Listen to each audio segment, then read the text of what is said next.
नमस्कार मैत्रिणींनो, माझ्या चॅनलवर तुमचे स्वागत आहे। जर चॅनलवर नवीन असाल तर लाईक सबस्क्राईब करा आणि कमेंट करायला विसरू नका। चला तर मग आज आपण जाणून घेणार आहोत की पौष पौर्णिमेचा खाटू श्याम उपाय। हिंदू धर्मात पौष महिन्याला विशेष महत्त्व आहे। मार्गशीर्ष नंतर येणारा पौष महिना हा तप, संयम आणि भक्तींचा काळ मानला जातो। ह्या महिन्यातील पौष पौर्णिमा अत्यंत पुण्यदायी समजली जाते। त्यामुळे याच दिवशी खाटू श्याम बाबा यांची भक्ती केल्यास जीवनातील दुःख, अडचणी आणि अडथळे दूर होतात, मनोकामना पूर्ण होतात, अशी भक्तांची दृढ श्रद्धा आहे। राजस्थानातील सीकर जिल्ह्यात वसलेले खाटू हे श्यामबाबांचे प्रमुख तीर्थक्षेत्र असून पौष पौर्णिमेला येथे विशेष जत्रा व पूजा अर्चा केली जाते। पौष पौर्णिमेचे धार्मिक महत्त्व म्हणजे पौष पौर्णिमा ही स्नान, दान, जप आणि उपवासासाठी अत्यंत श्रेष्ठ मानली जाते। ह्या दिवशी गंगा, गोदावरी, नर्मदा ह्यासारख्या पवित्र नद्यांमध्ये स्नान केल्यास पापक्षालन होते असे मानले जाते। तसेच पौष पौर्णिमेला केलेली भक्ती अनेक पटीने फळ देते। पौष पौर्णिमेच्या दिवशी खाटू श्याम बाबाची पूजा केल्यास अगदी आर्थिक अडचणी दूर होतात, व्यवसाय व नोकरीत प्रगती होते, विवाहातील अडथळे दूर होतात, आरोग्य सुधारते, मनोशांती प्राप्त होते। ह्या दिवशी बाबा आपल्या भक्तावर विशेष कृपादृष्टी टाकतात असे मानले जाते। पौष पौर्णिमेचे खाटू श्याम उपाय आपण जाणून घेऊया। नंबर 1, श्यामबाबा उपवास। पौष पौर्णिमेच्या दिवशी सकाळी स्नान करून शुद्ध वस्त्रे परिधान करावीत। शक्य असल्यास निर्जल किंवा फलाहार उपवास करावा। उपवास करताना मनात श्यामबाबाचे स्मरण करावे। नंबर 2, श्याम नाम जप करावा। ह्या दिवशी किमान 11, 21 किंवा 51 किंवा 108 वेळा श्री श्याम जप, जय श्याम ह्या मंत्राचा जप करावा। जप करताना तुळशीच्या माळेचा वापर केल्यास अधिक लाभ होतो। नंबर 3, दीपदान उपाय। संध्याकाळी श्यामबाबाच्या फोटोसमोर किंवा मंदिरात तुपाचा दिवा लावावा। दिव्याला केशर किंवा लाल फूल अर्पण करावे। दीपदानामुळे घरातील नकारात्मक ऊर्जा नष्ट होते। नंबर 4, निशाण उपाय। खाटू श्याम बाबांना निशाण अर्पण करण्याची परंपरा आहे। पौष पौर्णिमेला लाल किंवा पिवळ्या कापडावर श्याम नाम लिहून ते बाबांना अर्पण करावे। हा उपाय भक्ती आणि समर्पण दर्शवतो। नंबर 5, गरिबांना दान करा।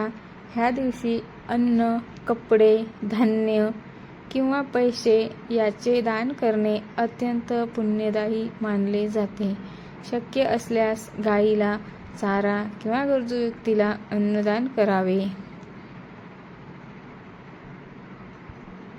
नंबर 6, श्याम चालीसा व आरती। पौष पौर्णिमेच्या दिवशी श्याम चालीसा, श्याम स्तोत्र किंवा श्याम आरती वाचावी। ह्यामुळे मन शांत होते आणि भक्ती दृढ होते। नंबर 7, व्यवसाय व आर्थिक उन्नतीसाठी हा उपाय करा।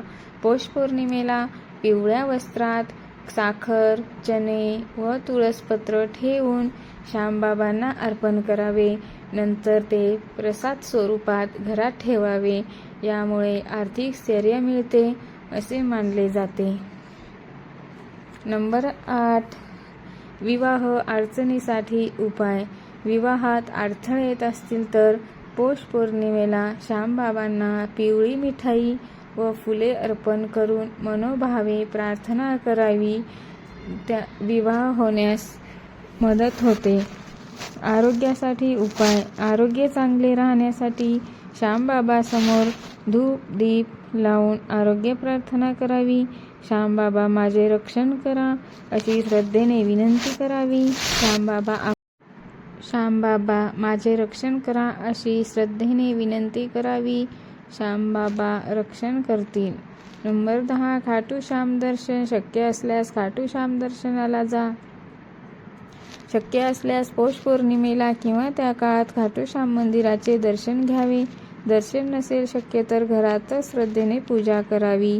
पौष पौर्णिमेच्या दिवशी काय करावे, काय टाळावे हे बघूया. सत्य बोलणे, मन शांत ठेवणे करावे. जप, ध्यान, पूजा करणे आणि दानधर्म करणे हे करावे. आणि काय टाळावे हे आपण बघूया.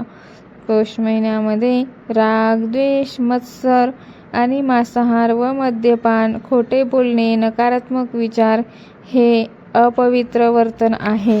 हे टाळायला पाहिजे.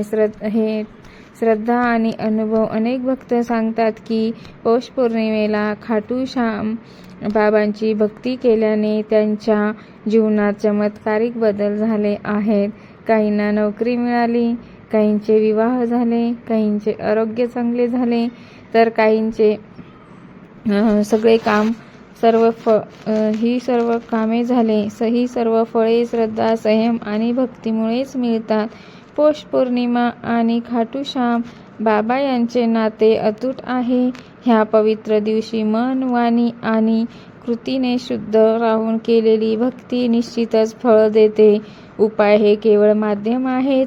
खरी शक्ती श्रद्धेत आणि समर्पणात आहे. श्याम बाबा आपल्या भक्तांना कधीही निराश करत नाहीत. हीच खाटू श्याम बाबा भक्तांची दृढ श्रद्धा आहे. जर तुम्हाला व्हिडिओ आवडला असेल तर लाईक, शेअर, सबस्क्राईब करा आणि कमेंटमध्ये लिहा जय श्री श्याम, हारे का सहारा, बाबा श्याम हमारा. जय श्री श्याम. धन्यवाद.